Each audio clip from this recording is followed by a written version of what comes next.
Hi, hello, and welcome everybody to today's video. Since this is my second ever character designing video based on a fun challenge, this officially makes it a series! Woo! A lot of you guys have asked for it, so I delivered. As always, thank you so much for the support on these videos. I always feel very lucky to have such an incredible audience to make videos for. This time I made a character design based on emojis. I asked you guys on Instagram to give me combos of free emojis to make designs with, and I picked 4 of my favorites to make drafts for. I have a time lapse of the 4 designs right here. I gotta say, even though I put the 4th one in, it really shows that I got tired by that time. My personal favorite is actually the first one. Let me know which one is your favorite in the comments below.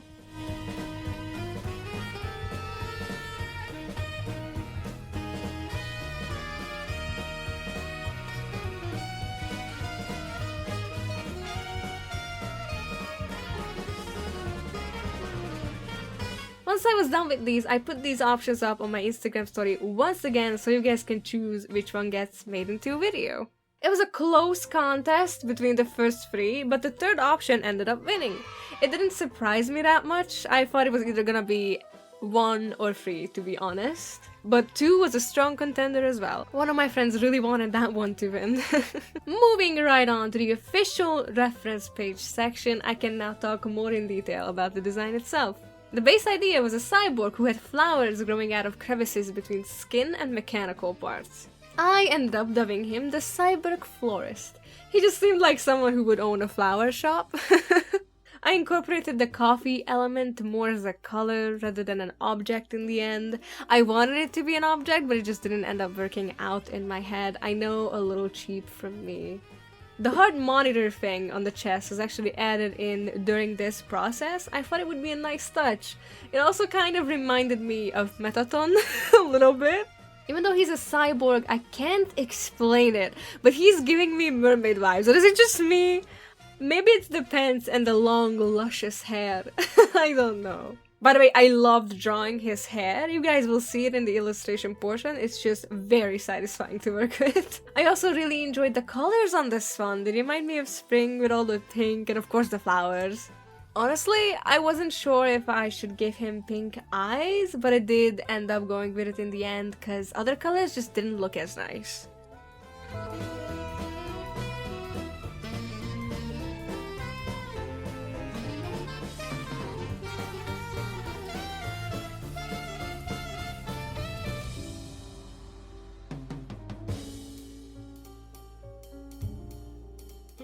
I added some basic shading to this reference, just like the other one in the last video. It makes it look less flat, and I still think it's easy to tell where the colors are supposed to be and what color it's supposed to be, so I think it's fine, I think.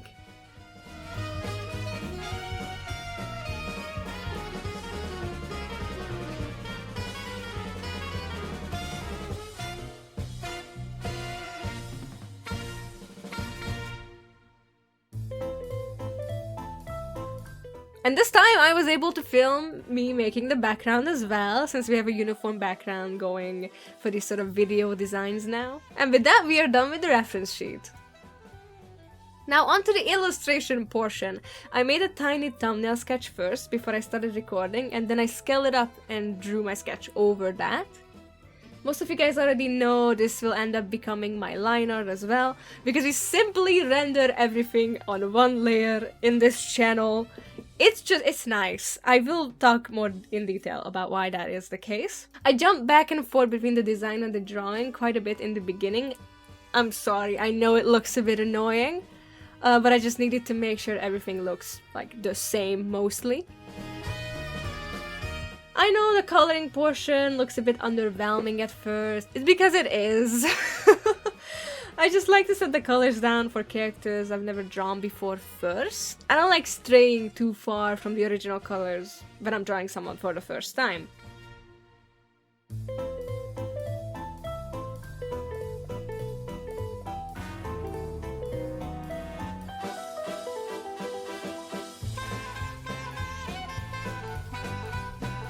I struggled with the flowers in the background for a while. You guys can't even see it. I went through several versions, but in the end I gave up and I just used a pattern brush that I painted over later instead. It was blurred out later, so it didn't really need to be perfect anyway. I wanted the piece to look like he was walking through those flowers that hang down. You know the kind, you've seen those drawings before.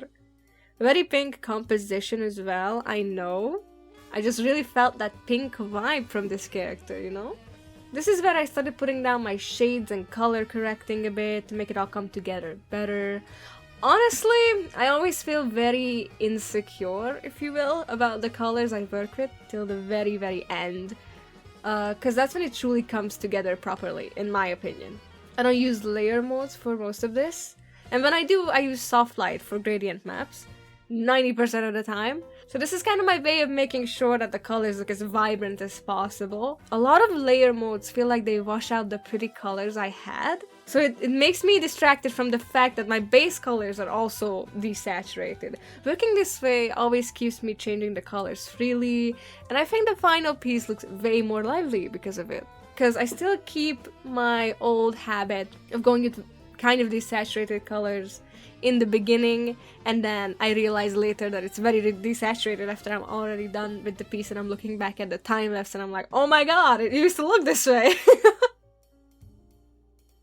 Anyway, at this point I was trying my best to make those lights falling through the flowers vibe with the shading, but it just did not look good, so I settled for a rim light. Rim light always saves the day. I tried adding a pop of blue to make it more colorful as well.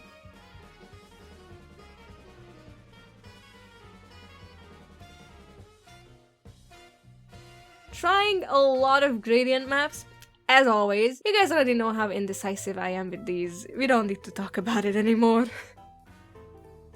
And after I finish setting up all the colors, this is where the speed paint ends. The time-lapse of the full thing will be going on in the background, however, while I say some closing thoughts. I do it this way because it would truly be too long to even put the rendering into the speed paint. I hope it's alright with you guys. I also feel like it doesn't look that crazy. Like, I just go through everything and I refine things. So it's easy to tell even from the time-lapse how it's supposed to look, I think. Honestly, I enjoyed working on this a lot. I will not lie, I had a bit of a stressful week rushing everything I had to do. But by the end I was able to sit down and do this illustration and it was actually really, really nice. And I also obviously like how the design came out. I hope you guys do too. As always, this design will be available to adopt on my coffee shop, link will be in the description. I might end up doing the first and the second character designs as well sometime, because honestly, I really like how they turned out too. I mean, designing characters is always so much fun for me, so I hope that you guys will join me in my future character design videos as well. I hope you enjoyed this one, and I'll see you next time. But until then, bye bye!